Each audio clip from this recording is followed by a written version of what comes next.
Саламатсыңар балдар. Бүгүн мен силерге өлкөбүздүн борбору болгон Бишкек шаарынын күнүнө карата жазылган Бишкек Баатыр аттуу жомогумду окуп берейин. Кулак салып угуп отургула. Бишкек Баатырдын өрнөгү жомок. Ата, Бишкек деген ким болгон? Балам, Бишкек деген кыргыздын чыгаан баатыры болгон. Ал жөнүндө билсеңиз айтып бериңизчи. Анда кулак салып угуп отур балам. Айтса айтып берейин. Илгери бир заманда биздин ата-бабалар эч кимден коркпогон баатыр эл болгон. Бирок кошуна жашаган хандар кыргыз жеринин байлыгы менен кооздугуна суктанып, тез-тез кол салып турушчу. Ошол кезде кыргыз элинин Кенен деген баатыры болгон экен. Ал калыстык менен бийлик жүргүзүп, өз элин эч кимге коргулбай коргоп турчу дешет. Күндөрдүн биринде Кенен баатыр уктап жатса, түшүндө ак сакалы жайкалган карыя кирип: "Балам, мен сенин түп атаңмын, атым Кыргыз. Бул менин силерге калтырган баалуу мурасым. Жок кылба, таза сактап урпактарга өткөрүп бер. Өзүң жакында эркек балалуу болосуң. Анын атын Бишкек деп кой. Кийин ал элдин сыймыгына айланат" деп бир алтын саптуу бишкек берди да ошол замат жок болуп кетти. Ойгонсо ашканадагы кымыз куйган сабаанын оозунан жаркыраган нур чыгат. Караса ал түшүндө көргөн алтын саптуу бишкек экен. Аң-таң калган Кене аялына көрсөтүп болгон окуяны айтып берет. Аялы аны көрөр замат минтип сүйүнөт. "Түшүң кабыл болсун, баатыр. Бул элибизге буйрусун." Анан ал бишкек менен сабаадагы кымызды бышып баатырга куюп берет. Ичсе бир укмуш кымыз болуптур. Кайра-кайра ичкиңди келтирет. Кенен баатырдын кубанычы койнуна батпайт. Аксар башыл айтып, ак боз бээ союп, эл чакырып келгендерге сабаадагы кымыздан куйдурат. Эл тамшанып ичет. Кымыз бөксөргөн сайын көбөйөт, азайган сайын толот. Пай. Мындай укмушту ким көрүптүр? Бул элибизге келген ырыскы. Бул чыныгы дөөлөт тура, баатыр. Түшүңүз кабыл болсун. Алтын саптуу бишкек элге буйрусун, дешет аксакалдар таң калганын жашыра албай. Бул окуя узун элдин учуна, кыска элдин кыйырына тарайт. Аны уккан кошуна элдин ач көз ханы алтын саптуу бишкекти тартып алмак болот. Бир күнү таң атып, желе байланып, бээ саалып, сабага жаңы эле сүт куюлган учурда баягы ач көз хан капысынан кол салат. Бейкапар жаткан эл заматтын ортосунда ызы чуу чаң тополоңго түшөт. Ошондо Кенен баатыр жанына эр замат жигиттерин алып, душманга каршы аттанып чыгып баратып, аялына мындай деди: "Кары картаңдар менен бала бакыран алып, тезирээк тоо ташка чыгып кеткиле. Өңкүргө барып жашырынып тургула." Ал кармашта эл жер үчүн канчалаган эр азаматтар каза болду.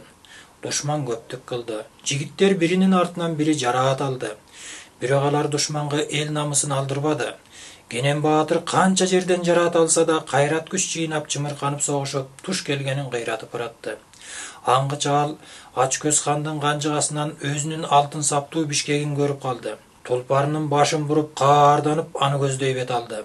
Ач көз хан менен Кенен баатыр бет келишип турушуп, найзалашып урушуп, найзалары быркырап чокмор менен кагышып, чокморлору жарабай кылычташып чабышып, кылычтары сынып куралсыз калышты. Айласы кеткен ач көз хан канжыгасындагы алтын саптуу бишкекти чечип алып, аны менен Кененди чапкылап коргонууга жанталашты. Ошондо Кенен баатырдын каары чындап кайнады. "Сендей арсыз душманга элимдин мындай ыйык буюмун бере албаймын.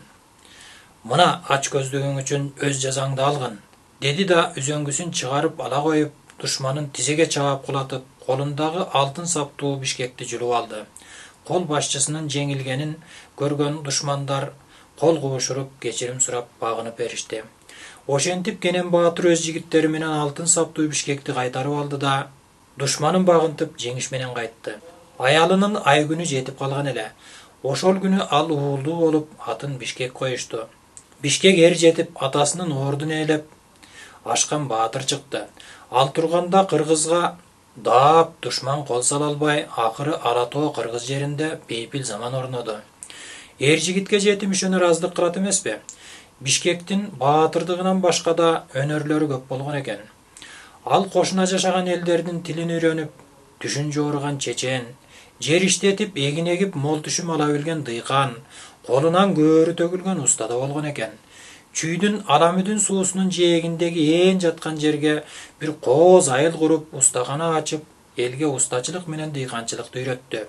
Атасынан калган алтын бишкек менен кымыз бышып ичирип, элдин ден соолугун чыңдады. Жибек жол аркылуу батыштан чыгышка, чыгыштан батышка каттаган соодагерлер кайрылып өтүп, Кыргыз элинин кымызынын даарылык касиетин жогору баалап, Бишкектин кымызай деп тамшанып ичиши болду.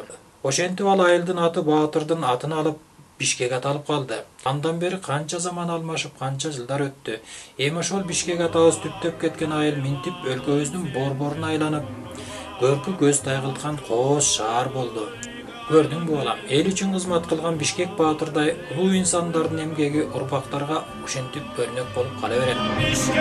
Бишкегим, барбарым сен, бүтүндөй жүрөгү арналым сен. Балам, Кыргызстан эгемендүүлүк алгандан бери аябай өзгөрдү. Карачы, борбор шаарыбыздын айланасында эле Калыс Ордо, Ак Өргө, Арча Бешик өңдүү 46 жаңы конуш өсүп чыкты. Ал эми мына шаарыбыздын этегиндеги Көлбаева Саламат Арзыкуловна башкарган номер 86 мектептин кооздугун карачы. Эмне деген керемет, эмне деген эмгек. Бул да болсо борборубуздун 142 жылдык юбилейине арналган делек эмеспи балам? Бишкегим, барбарым сен, бүтүндөй жүрөгү арналым сен. Саламатта калгыла балдар. Эмки жомок сабактан жолугушканча жакшы тургула.